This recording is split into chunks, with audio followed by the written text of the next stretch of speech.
So, did you use up all your romance and thoughtfulness yesterday, and now that February 15th is here, you've gone back to the normal doldrums? Well, if Cupid went back into hibernation at your house already, Arthur Craig Wilson has ways to keep dating, so to speak, even after the excitement has faded.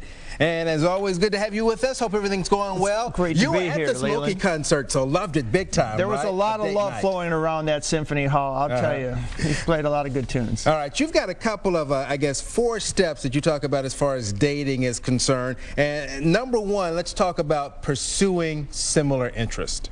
Well, actually, now that this is spring fling season, because those with Valentine's obviously somewhat know what they're doing. For the new daters, they've got to figure it out from scratch. So pursuing similar interests is merely just finding some common ground to go out with the one that you're hopefully going to develop a relationship with. Okay.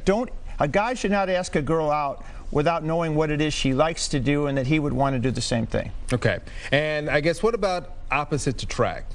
Well, that's fine, but you still want to start with a common ground, because if you are, let's say I invited a girl out and I say, want to go out with me? She said, great, I've got tickets to mud wrestling. Well, we may be really opposite. It's not going to work. Yeah. But if we did something she wanted to do and I wanted to do, maybe there's only 2 things, but we're going to have a good time on that first date. Okay. And then if we find out there's dissimilar interest, the point is love happens in strange ways, and you never know what's going to happen. Just set it up for success. All right. The next thing, too, is as far as expectations, I think too many people put too many expectations in the beginning of a relationship. So you say, well, 70% of people believe in love at first sight, and it's actually some truth to that. The eye recognizes love in the brain in 1/5 of a second, but it takes sometimes a year or more to confirm it. Okay. And so if you're thinking, is this the one? Maybe this is the one.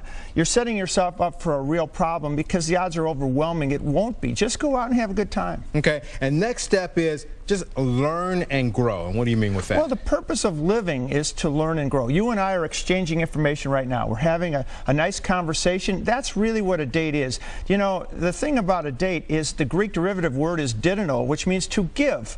So when you invite someone out, it's more about just having a good time, showing them a nice time. All right. And then the next one is continually to express gratitude. Well, gratefulness is the greatest virtue, and the fact that you should be hopefully both doing something you wanted to do, you both learned and grew, and you had low expectations, so now any kind of time out together should be a time to be grateful. You had a good time. Don't forget the little things. Never forget the little things. And if you're married, then I would say the most important thing is don't alter what got you to the altar. All right. I know you've been with your wife 20 years. You're still dating for life. And those that aren't, I would say now that Valentine's Day is finished, don't look at that as the obligatory once-a-year time to be chivalrous, but show that person you take out a good time every time. All right.